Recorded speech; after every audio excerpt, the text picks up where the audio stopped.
राजस्थान के बांसवाड़ा जिले में बलदेव पशु मेले से 400 गोवंश को अवैध तरीके से कत्ल खाने ले जाए जाने के मामले ने प्रदेश में उबाल ला दिया है। श्री राजस्थान गौ सेवा समिति जयपुर के अध्यक्ष गोविंद राम महाराज चौधरी ने इस गंभीर मामले में माननीय मुख्यमंत्री भजनलाल शर्मा को पत्र लिखते हुए उच्च स्तरीय जांच की मांग की है। प्रेस कॉन्फ्रेंस के माध्यम से आज जोधपुर में मीडिया को जानकारी देते हुए शास्त्री जी ने बताया कि गृह विभाग के निर्देशों के तहत 52 ट्रकों में गोवंश को पुलिस सुरक्षा में ले जाया जा रहा था, जो कि राजस्थान गोवंशीय पशु अधिनियम 1995 के प्रत्यक्ष उल्लंघन का मामला है। गौरक्षा दलों ने 14 अप्रैल 2025 को बाबा साहेब डॉक्टर भीमराव अंबेडकर की जयंती के दिन बांसवाड़ा में इन ट्रकों को रोका और गोवंश को मुक्त करवाकर उन्हें स्थानीय गौशालाओं में सुपुर्द किया। ट्रकों में जानवरों को बिना चाय पानी के और अत्यधिक संख्या में ठूस कर भरा गया था, जिससे 3 गोवंश की मौके पर ही मौत हो गई। शास्त्री ने पत्र में लिखा, आंख बंद करने से अंधेरा नहीं होता, तस्करों को पशुपालक मानने से परिवहन वैध नहीं होता।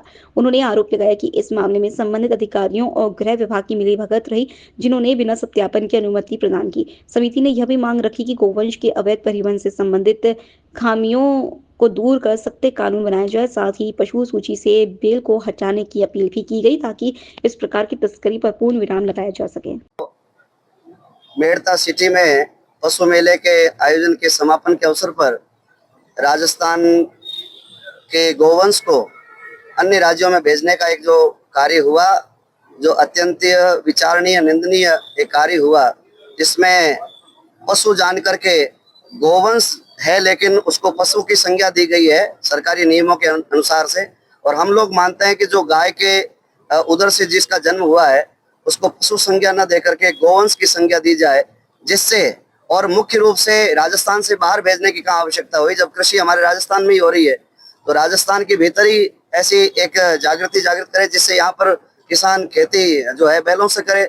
इसलिए जो ये गोवंश बाहर भेज करके एक साथ में 52 गाड़ियों में भर करके जो गोवंश यहाँ से भेजा गया, एस्कॉर्ट करके भेजा गया, जैसा कि हमें सूचना मिली है, तो हम यही आग्रह करते हैं। जांच का एक विषय है, संदेहास्पद विषय भी है कि नॉर्म्स के विपरीत जाकर के और ज्यादा मात्रा में अंदर गोवंश भर करके, और जो गोवंश वहां पर मृत भी हुआ है, 3-4 गोवंश के मरने की भी सूचना हमें प्राप्त हुई है। तो इस तरह से कहाँ कोई आज के समय में बैलों से खेती करता है। तो ऐसे दृष्टिकोण से हम ये सरकार से रिक्वेस्ट करते हैं, ये जांच का विषय है। हमें ये संदेह भी है इसमें जरूर कोई न कोई गोकशी करने वाले और जो बूचड़ खाने चलाने वाले हैं, उनमें भी इनका भी कोई न कोई ऐसा इस तरह के विचार रहा होगा जो गोवंश को राजस्थान से बाहर ले जाने का विचार किया। तो हम ये चाहते हैं कि एक तो राजस्थान के भीतर ही गोवंश को चाहे कृषि के लिए प्रेरित करें तो गोवंश को राजस्थान में ही रखें, और पशु की संज्ञा न दे करके, और गोवंश का नाम दिया, ये गोवंश ही है, इस गोवंश की श्रेणी में रख करके, और जैसा कि नॉर्म्स के अनुसार गोवंश के संरक्षण का कार्य राजस्थान सरकार कर रही है, तो उनको भी संरक्षण के अधीनस्थ गौशालाओं में हो या किसान के कार्य में हो। गोवंश केवल या तो गौशाला में या पशुपालक गोपालक के पास में या किसान खेती करने के लिए हो, बूचड़ खानों में गोवंश न जाए। बस हम लोगों की यही सामूहिक रूप से समस्त राजस्थान की गोपालकों का और गौ संचालकों का भाव है, और राजस्थान गौ सेवा समिति का भाव है।